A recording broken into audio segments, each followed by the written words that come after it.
بسم الله الرحمن الرحيم. إذا جاء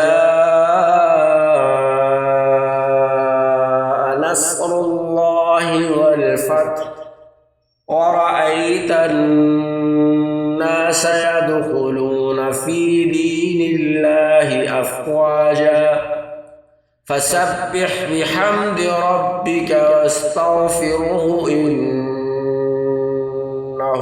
كان توابا. اللهم صل على محمد وعلى آل محمد كما صليت على إبراهيم وعلى آل إبراهيم إنك حميد مجيد. اللهم بارك على محمد وعلى آل محمد كما باركت على إبراهيم وعلى آل إبراهيم إنك حميد مجيد.